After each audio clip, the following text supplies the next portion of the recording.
Assalamualaikum warahmatullahi wabarakatuh. Pada hari ini kita akan menyampaikan perkembangan data penanganan COVID-19 di Kabupaten Kutai Barat sekaitan dengan beberapa pintu masuk kita. Yang pertama, jumlah kunjungan melalui posko COVID-19 melalui wilayah UPT Puskesmas Jambuk pada tanggal 20 April 2020 sebanyak 849 orang, total kendaraan yang masuk sebanyak 538 orang, total kendaraan yang masuk 538 unit, pelaku perjalanan berjumlah 80 orang. Sedangkan melalui Puskesmas Bilang Putih pada tanggal 20 April 2020 sebanyak 21 orang, perjalanan Melak Swakong 2 orang, Mencimai Swakong 3 orang, Barong Ananjaya 3 orang, Samarinda PT Kal 13 orang. Sedangkan yang melalui Puskesmas Penyinggahan pada tanggal 19 April 2020 berjumlah 38 orang dengan jurusan Samarinda Penyinggahan sebanyak 38 orang. Berikut yang melalui Puskesmas Longiran pada tanggal 20 April 2020 berjumlah 588 orang dengan jumlah kendaraan roda 2 sebanyak 233 unit, jumlah kendaraan roda 4 sebanyak 127 unit, sedangkan pelaku perjalanan berjumlah 14 orang. PDP 1, PDP Melak yang keluar dari karantina mandiri. Yang kedua, data tanggal 21 April 2020 adalah sebagai berikut. A. Orang dalam pemantauan sebanyak 205 orang, yang selesai pemantauan sebanyak 156 orang, yang masih dalam proses pemantauan sebanyak 49 orang. Jumlah PDP tetap 8 orang, jumlah orang tanpa gejala sebanyak 28 orang, sedangkan pelaku perjalanan sebanyak 3.402 orang. Jumlah yang terkonfirmasi positif PCR tetap 1 orang. Sebagai tambahan, sekaitan dengan rekan-rekan yang sudah dikembalikan dari asrama pada saat rapid kedua yang negatif, pada saat itu memang diharapkan kembali ke rumah dengan isolasi mandiri yang ketat begitu. Tetapi rupanya himbauan-himbauan pemerintah ini seperti dianggap sepele begitu. Nah, dampaknya salah satu yang kemarin yang mantan diisolasi di asrama Paskib itu jalan menuju ke Longiran dengan suatu tujuan, dan di sana kan ada pintu masuk di sana. Diselidiki ternyata dia artinya salah satu PDP yang harus isolasi mandiri dengan ketat begitu. Nah, yang berkembang di masyarakat ini,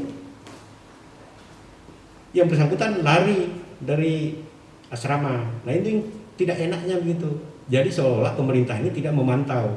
Dan sedang saja kita memberi pesan, sekarang tidak usah lagi di asrama karena sudah 2 kali rapid sudah hasilnya negatif begitu. Diminta suruh pulang.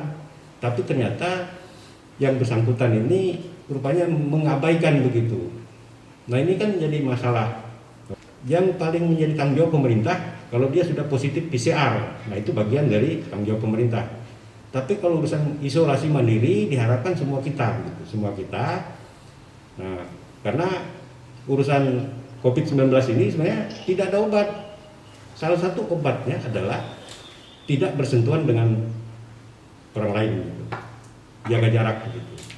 Maka ada beliau begitu, begini. Jangan tinggalkan zona merah, tapi jangan juga kita mengunjungi zona merah. Maksudnya apa? Kalau di zona merah itu memang sudah ada, terus kita ini dalam kondisi sehat, satu-satu jangan kita jaga jarak, jangan bersentuhan orang yang di zona itu, saling menjaga begitu.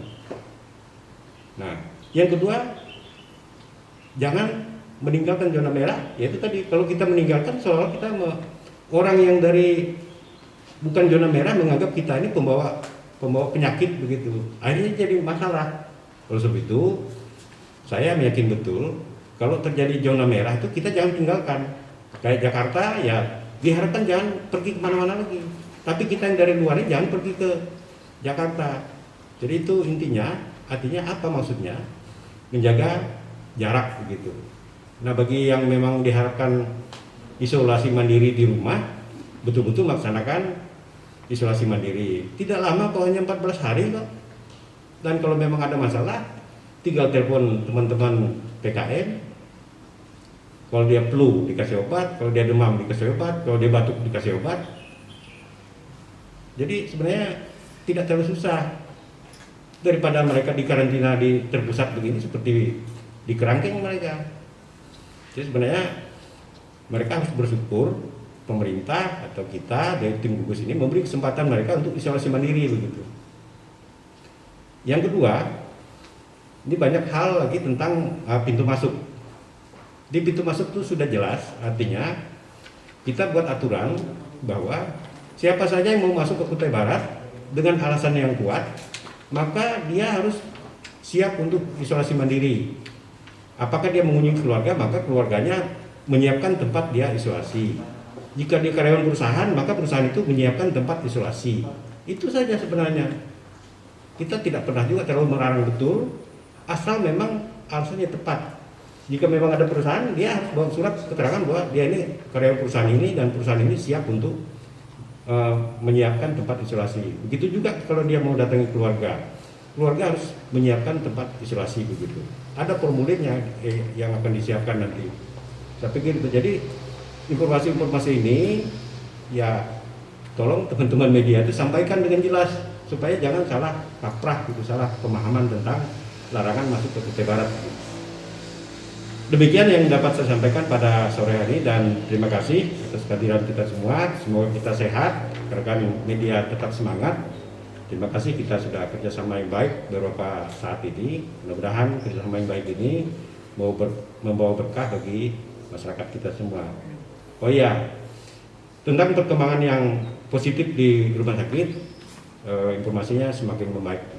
Terima kasih. Mudah-mudahan keluarga juga bisa mendukung supaya kalau dia bisa didukung oleh keluarga, terus rajin melaksanakan instruksi dari rumah sakit, saya yakin dia akan sembuh dan Kutai Barat tujuan kita adalah bebas corona. Terima kasih dan selamat sore.